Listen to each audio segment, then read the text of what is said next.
अस्सलाम वालेकुम दोस्तों, मेरा नाम है मोहम्मद रियाज। कैसे हैं आप लोग। ये है हमारी हज 2024 की वीडियो सीरीज़, जिसे आपने बहुत लाइक किया, पसंद किया, इसके लिए आपका शुक्रिया। वीडियो को आप लाइक करें, शेयर करें, सब्सक्राइब करें। आज हम लोग बात करने वाले हैं हज का कोटा जो है वो दुनिया में किस तरह से डिस्ट्रीब्यूट होता है। गवर्नमेंट ऑफ सऊदी अरेबिया किस तरह से लोगों को, अलग अलग देशों को कोटा हज का देती है।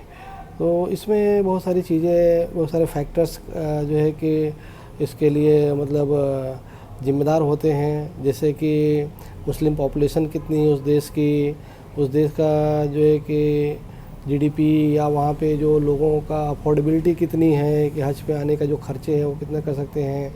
उसके बाद प्रीवियस रिकॉर्ड जो होते हैं कि उस देश से जो हज पे आए थे उनकी ट्रेनिंग कितनी अच्छी हुई थी, और वो उन्होंने यहाँ आके यहाँ पे कोई गलत काम तो नहीं किया। जैसे कि बहुत सारे देशों के लोग भीख मांगने लगते हैं, चोरी करने लगते हैं, या हज के बाद वहीं पे काम करने के लिए रुक जाते हैं, वापस नहीं जाते हैं। तो ये सब कई चीज़ें डिपेंड करती हैं। इस सब चीज़ों पे जो है कि हज का कोटा डिपेंड करता है। अलग अलग देशों को जो हज का कोटा 2023 में किंगडम ऑफ सऊदी अरेबिया ने जो दिया था, प्रोवाइड किया था, वो कुछ इस तरह से हैं। जैसे अफ़गानिस्तान का 13,582, अल्जीरिया का 41,300, ऑस्ट्रेलिया का 2,090, बांग्लादेश का 1,27,198, बहरीन का 2,094, बेल्जियम का 1,499, कैमरून का 4,527, कनाडा का 1,951, चाड का 3,991, और चाइना का 9,190, इजिप्ट का 35,375, इथियोपिया का 19,619, फ्रांस का 92,68, फ्रांस का 9,268, जर्मनी का 4,125, गिनी का 4,527, इंडिया का 1,75,025, इंडोनेशिया का 2,21,000, इराक का 15,252, ईरान का 87,550, इटली का 13,151, इटली का 13,151, जॉर्डन का 3,622, कजाकिस्तान का 4,527, कीनिया का 4,527, किर्गिस्तान का 6,000, लेबनान का 2,716, मलेशिया का 31,600, माली का 6,032, मोरक्को का 15,392, म्यांमार यानी बर्मा का 2,173, नेपाल का 543, न्यूजीलैंड का 204, नाइजीरिया का 95,000, ओमान का 14,000, पाकिस्तान का 1,80,000, फ़लस्तीन का 2,988, फ़लस्तीनियन जो लेबनान में रहते हैं उनका 679, कतर का 1,087, रसिया का 25,000, सेनेगल का 12,800, सिंगापुर का 900, सोमालिया का 5,206, साउथ अफ्रीका का 2,500, साउथ सूडान का 616, स्पेन का 970, श्रीलंका का 1,585, सूडान का 32,000, स्वीडन का 1,182, सीरिया का 22,500,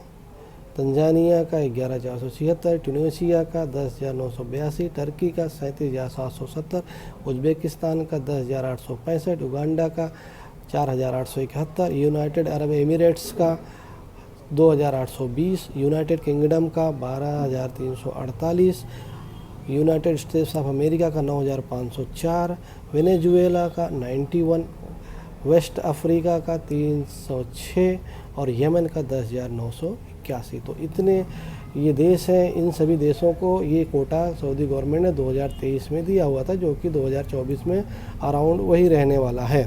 तो सबसे बड़ी बात है कि हम अपने देश का देखते हैं। इंडिया का जो है 1,75,025 था 2023 में, और इस साल भी इंशाल्लाह 1,75,025 ही होने वाला है। तो और सबसे ज़्यादा हज का वीज़ा, हज का कोटा जो सऊदी गवर्नमेंट ने दिया है वो है इंडोनेशिया का, जो 2,21,000 है। उसके बाद आता है पाकिस्तान का, फिर आता है इंडिया का नाम।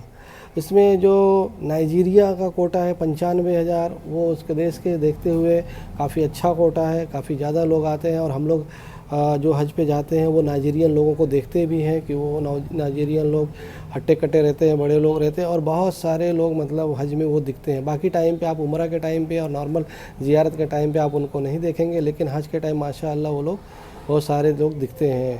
तो और सबसे कम जो कोटा दिया है वो वेनेजुएला देश का है, सिर्फ 91 है।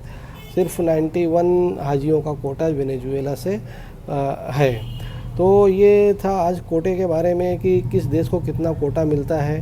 तो आप बहुत सारे देखें, अरब के जो देश हैं, गल्फ़ कंट्रीज हैं, उनकी आबादी कम है, उनको भी, जैसे कि टर्की का जो है कि हम लोग देखते हैं तो सिर्फ 37,770 है, और उसी तरीके से सीरिया का 22,500 है, सूडान का 32,000 है।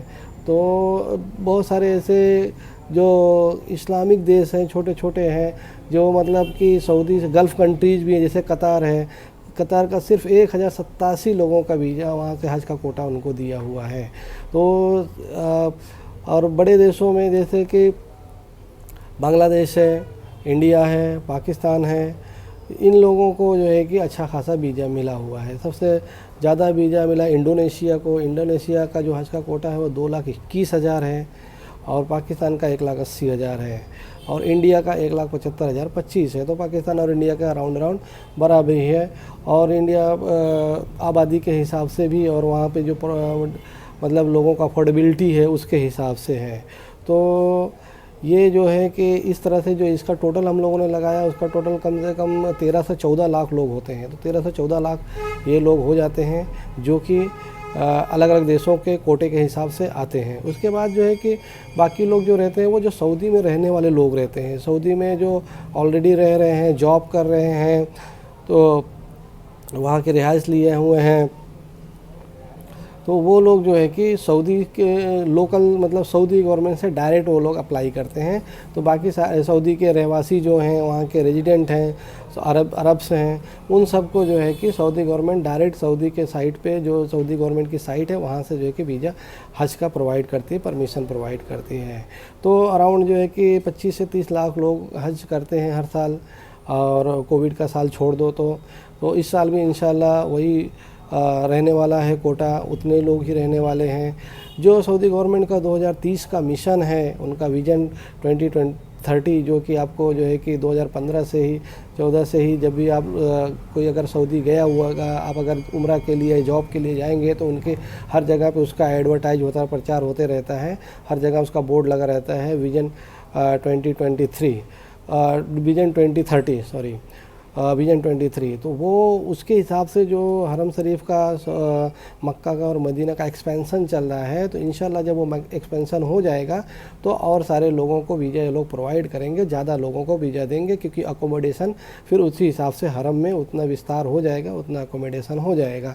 अभी आप लोग जैसे देखते हैं कि किंग फहद एक्सटेंसन है, किंग अब्दुल्ला एक्सटेंसन है, जो कि अच्छा खासा मतलब मक्का में एक्सटेंशन हो गया है, कि जो कि मतलब बहुत सारे लोगों को अकोमोडेट कर लेती है, जो कि हज में जो लोग जाते हैं उतने उसके बावजूद भी वहाँ पे जगह रहती है। बहुत सारे लोग अवॉइड करते हैं क्योंकि बहुत ही वास्ट हो गया है, बहुत बड़ा हो गया है किंग अब्दुल्ला एक्सटेंशन, तो उसके लिए बहुत लोग अवॉइड करते हैं उस एरिया में जाना, क्योंकि बहुत लोग नए नए से रहते हैं, तो वो एक गुम जैसे भी हो जाते हैं, क्योंकि वहाँ से जो उस एरिया से और मेन जो बिल्डिंग है, जो खाना काबा तक आने में भी कई जगहों पे मतलब लंबा उनको चलना पड़ता है। हालांकि वो बिल्डिंग उन्होंने बहुत खूबसूरत बनाई है और सब इंटरकनेक्टेड ही है, अंदर ही अंदर है, मतलब कोई अलग से नहीं है, लेकिन फिर भी वो इतना वास्ट हो गया, इतना बड़ा हो गया कि जो पुराने लोग हैं या जो लोग नॉर्मल यहाँ पे नई बिल्डिंग में, पुरानी बिल्डिंग में ही जाते थे या जाते हैं, उनको वहाँ जाना थोड़ा सा